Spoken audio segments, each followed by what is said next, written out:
Aisha, I never noticed she was a man. I never knew.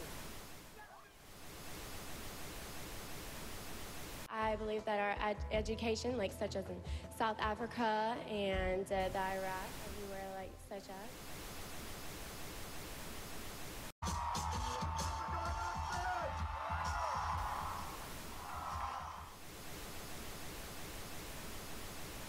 Platform 8 for the 22-28 Southern service to Eastbourne via Lewis.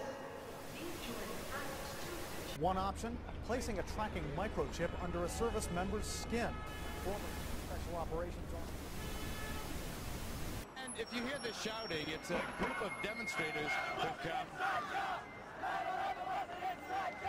9/11 was an inside job.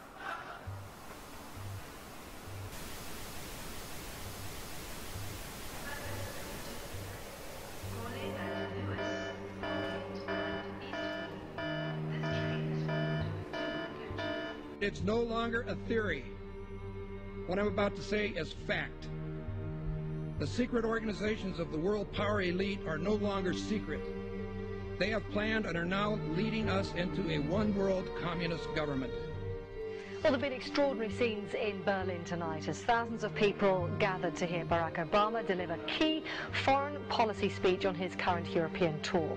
The Democratic presidential hopeful laid out his vision for America's place in a new world order, in a new world order, in a new world order. It's not a new idea. President Bush talked about it back in 1991. It is a big idea, a new world order. President Bush said, and it's a phrase that I often use myself, that we needed a new world order. There's a need for a new world order. I call upon all states to join ranks in order to found the new world order of the 21st century. We have before us the opportunity to forge for ourselves and for future generations a new world order. When we are successful, and we will be, we have a real chance at this new world order. And people talked then, in 1990, of a new world order. And the question for us is how we meet and master all these challenges to ensure that Britain enhances its competitiveness in the process and realizes what I believe is our destiny of success in this new world order. So, in conclusion, ladies and gentlemen, a new world is emerging. It is a new world order with significantly different and radically new challenges for the future. And people better understand that they mean exactly what they're saying. It's a new world order they're trying to create, and they're trying to do so not only without approval or consent of the governed in this country, but despite the popular will. This is a straightforward assault by the elitists in this country. There is a global meltdown coming. It is a global depression, and one world currency and one world financial system is the end game. China said last week they want one global currency. France said yesterday or the day before that they want one world order, a new world order, at the end of this event. Gordon Brown will today call on fellow world leaders to seize the opportunity created by the worldwide economic crisis to create a truly global society. The Prime Minister will use a high-profile speech in the City of London to say that Britain, the US and Europe should join together to create a new, stronger and more just world order. This engineered collapse is there as a massive problem for which you offer the solution, and the solutions are the infrastructure we've been predicting all this time, including the World Central Bank. The goal of this manipulation, and has been for a very long time, is to get the world population to see as a good idea, or the only option in given circumstances that are manipulated into place, the creation of a one world government, a world central bank which would administer all financial transactions on the planet, a world currency, and a microchipped population linked to a global computer. The wealthy elite who have the money and the power know that if they can create a one world global social system, that they can control the central authority. In other words, world control, world domination, one of the oldest desires in the history of the world. There's a very, very clear-cut and easily identifiable system in place that puts all of these elements from media control to government control to energy control together into one apparatus working together effectively towards its final goal, which is, you know, global control. Because of the compartmentalized pyramids that they've constructed within all these institutions of government and finance and corporations, the vast majority of people who are daily making contributions to push the world in this towards this Orwellian global state have no idea that they're doing that, because they don't know how their contributions fit in with everyone else's. Only the few at the top do. Most people don't have a clue that unelected private bankers actually control the governments of the world.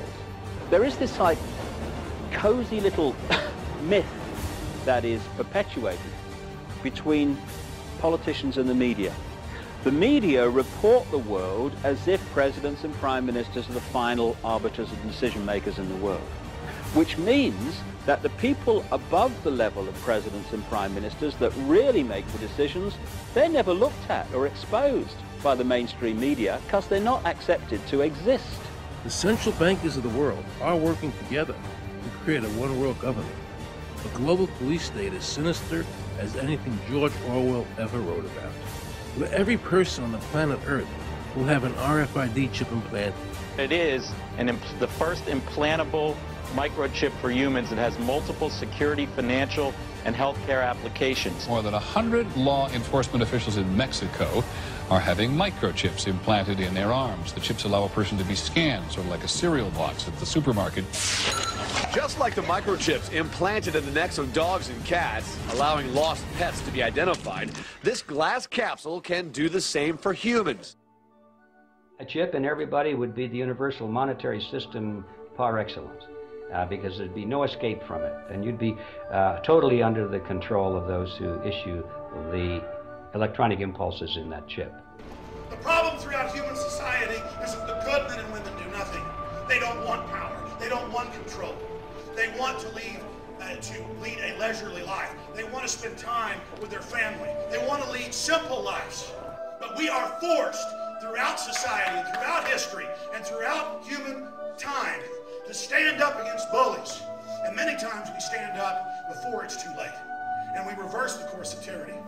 That more often than not, we don't stand up in time, and horrible things have to happen first, so decadent societies learn why liberty and freedom is so precious. If you think you don't like the situation now, then think what you're going to face a little way down the road, and more than anything, think of what your children are going to have to face. Because you think we live in a controlled society now, this is nothing compared with what they are going to have to live in. So in terms of parents who are listening to this information, I would say this: go and look your children in the eyes and tell them that you can't be bothered, or you're too frightened to do anything about it. You're too frightened to get involved, in being another conduit for getting this information further and further expanded into the public mind, that you're too frightened to get together with others to stop cooperating with this system and to not be intimidated into coming into line, which is a bit like coming into line in a concentration camp and thinking it'll be okay. As long as you stay in line and you do as you're told, you'll be fine. And then you realize at the end of it, well, actually, it ain't fine. And if you'd have all rebelled earlier, then you wouldn't be in the situation you're facing now. The point of mathematics alone ought to let us see where the real power is here. There are billions of people, 6 billion, nearly getting on for 7 billion on this planet, who are being manipulated. There are, in full knowledge of what they're doing, a relative handful of those who are doing the manipulating to the end that we're talking about. They think they've beaten us. They think that they're going to have their way with us. And I'm here to tell them they're not going to have their way with us. We are going to defeat them.